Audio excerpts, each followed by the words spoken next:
Hello आदाब, मैं हूं खैर और आप देख रहे हैं बीबीएन चैनल का प्रोग्राम सितारों की आप बीती। जैसा कि आप सभी जानते हैं कि प्रोग्राम सितारों की आप बीती में हम आपके पसंदीदा एक्टर या एक्ट्रेस की पूरी ज़िंदगी के बारे में बताते हैं। तो चलिए आज भी एक ऐसे ही फनकार से आपको रूबरू करवाते हैं और शुरू करते हैं प्रोग्राम सितारों की आप बीती। बॉलीवुड का 1950 का दशक यानी दहाई सुनहरा दौर कहलाता था। इस दौर की एक ऐसी हीरोइन का हर नौजवान माला जपते थे जिनका नाम भी खुद माला था। जी हाँ, हम बात कर रहे हैं माला सिन्हा की। आइए जानते हैं अपनी खूबसूरती और सलाहियत का लोहा मनवा कर 100 से ज़्यादा फिल्मों में काम करने वाली माला सिन्हा की पूरी जिंदगी की दास्तान।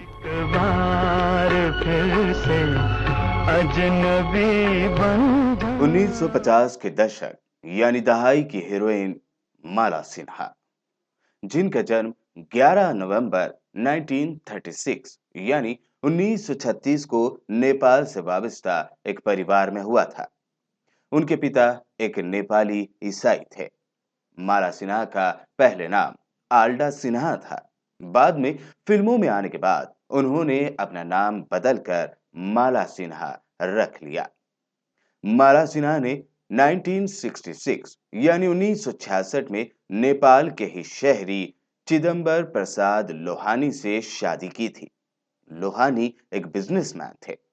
अपनी शादी के बाद वो फिल्मों की शूटिंग के लिए मुंबई आती रहती थीं और उनके पिता नेपाल में रहकर अपना बिजनेस चलाते थे। माला सिन्हा को एक बेटी है जिनका नाम प्रतिभा सिन्हा है और वो भी बॉलीवुड की फिल्मों में काम कर चुकी हैं।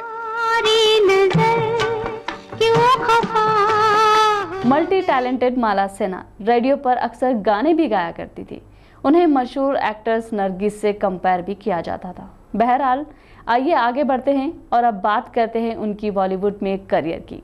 देखते हैं कि माला सिन्हा ने बॉलीवुड से अपने करियर की शुरुआत कैसे की। बिल्कुल मेरी जैसी तस्वीर आपने बनाई कैसे? बताया जाता है कि माला सिन्हा ने एक्टिंग अपने बचपन से ही शुरू कर दी थी। वहीं कहते ये भी हैं कि अपने बचपन के दिनों में ही वो स्कूल में एक ड्रामे में एक्टिंग कर रहे थी। तब एक बंगाली डायरेक्टर उनकी एक्टिंग से काफी मुतासिर हुए और उन्होंने माला सिन्हा के माँ बाप से मिलकर माला सिन्हा को फिल्मों में काम करवाने के लिए इजाजत मांगी।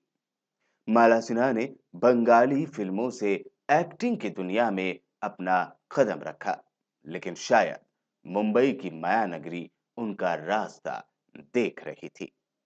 जब माला सिन्हा शूटिंग के दौरान कलकत्ता से बॉम्बे आई, तब उस वक्त उनकी मुलाकात एक्ट्रेस गीता बाली से हुई।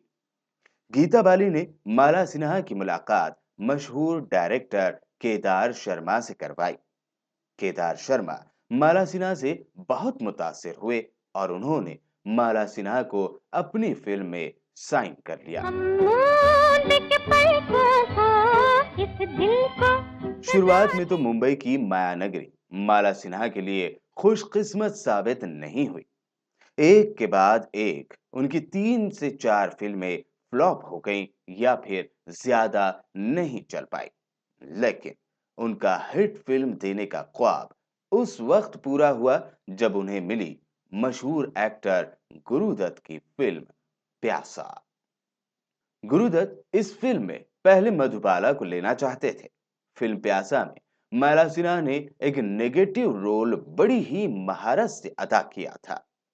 इस फिल्म ने कामयाबी के ऐसे झंडे गाड़े कि माला सिन्हा को शोहरत की बुलंदियों पर पहुंचा दिया। मैं ये जानना चाहती थी कि उस जैसे भले आदमी से आप जैसी शरीफ औरत की जान पहचान कैसे हुई? फिल्म प्यासा हिंदुस्तानी सिनेमा में मील का पत्थर साबित हुई। इस फिल्म के बाद माला सिन्हा ने फिल्म फिर सुबह होगी इसमें दमदार परफॉर्मेंस दी। उसके बाद माला सिन्हा ने एक के बाद एक हिट फिल्में देना शुरू की। वहीं यश चोपड़ा के डायरेक्शन में 1959 यानी 1959 में बनी पहली फिल्म धूल का फूल में उन्हें साइन किया गया। इस फिल्म ने माला सिन्हा को एक चहीते स्टार में बदल दिया। मेरी बदनामी तेरे साथ पले। एक ऐसा वक्त था जब माला सिन्हा की कामयाबी का सफर शुरू ही हुआ था। तब वो वापस नेपाल लौटी। उनके इस फैसले पर कई लोगों को काफी हैरत भी हुई, लेकिन माला सिन्हा को पता था कि वो सही फैसला ले रही है। एक के बाद एक कामयाब फिल्में देने के दौरान माला सिन्हा 1966 यानी 1966 में नेपाल गई। नेपाल जाने के पीछे वजह कुछ और नहीं बल्कि उनका नेपाली फिल्मों से प्यार और वहां से मिला एक ऑफर था। उन्होंने यहाँ एक नेपाली फिल्म मैती घर में काम किया। यह माला सिन्हा के करियर की पहली नेपाली फिल्म थी जिसमें उन्होंने अदाकारी की। इस फिल्म के बाद अपने माँ बाप के आशीर्वाद से उन्होंने नेपाली शहरी सी चिदंबर प्रसाद लोहानी से शादी कर ली। शादी के बाद भी माला सिन्हा ने फिल्मों में काम करने का सिलसिला जारी रखा। शादी के बाद उनके लिए ये दौर काफी सब्र आजमा भी था क्योंकि उनके पति लोहानी काठमांडू में रहते थे और वो बॉम्बे में। लेकिन शादी भी माला सिन्हा के फिल्मी करियर को ब्रेक नहीं लगा पाई और उन्होंने बॉलीवुड में अपना फिल्मी सफर जारी रखा।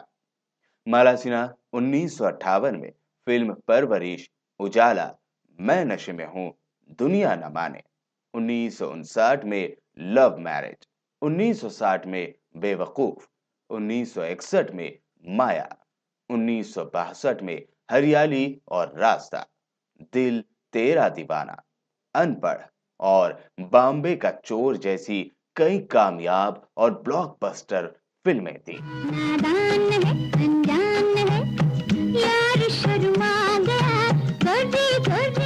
माला सिन्हा को 1960 से 1970 की दहाई यानी डिकेड में अलग अलग फिल्मों में राज कपूर, देवानंद, किशोर कुमार और प्रदीप कुमार जैसे सीनियर एक्टर्स के साथ काम करने का मौका मिला। यही नहीं, उन्होंने उस दौर में उभरते हुए सितारे जैसे शम्मी कपूर, राजेंद्र कुमार और राजकुमार के साथ भी काम किया। माला सिन्हा को ये एजाज भी हासिल है कि उन्होंने अपने दौर के कई नए कलाकार के साथ भी काम किया जिनमें मनोज कुमार, धर्मेंद्र, राजेश खन्ना, सुनील दत्त, संजय खान, जितेंद्र और अमिताभ बच्चन शामिल हैं। ये तेरा जिसने बनाया वो। साल 1971 में आई फिल्म मर्यादा उनके करियर की सबसे ज्यादा कमाई करने वाली फिल्म थी जिसमें उनके हीरो थे राजेश खन्ना।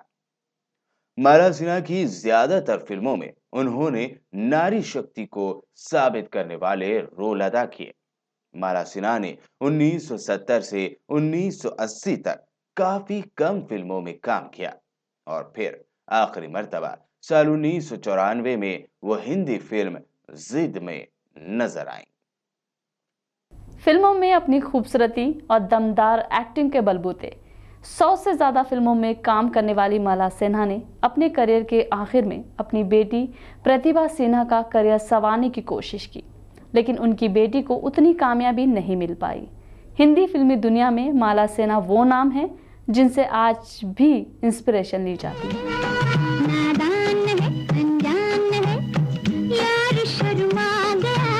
उम्मीद करते हैं कि प्रोग्राम सितारों की आप बीती का ये एपिसोड आपको ज़रूर पसंद आया होगा। YouTube पर BBN चैनल को सब्सक्राइब करना हरगिज़ भी ना भूलें। मिलते हैं अगले एपिसोड में फिर मशहूर बॉलीवुड एक्टर या एक्ट्रेस की आप बीती के साथ।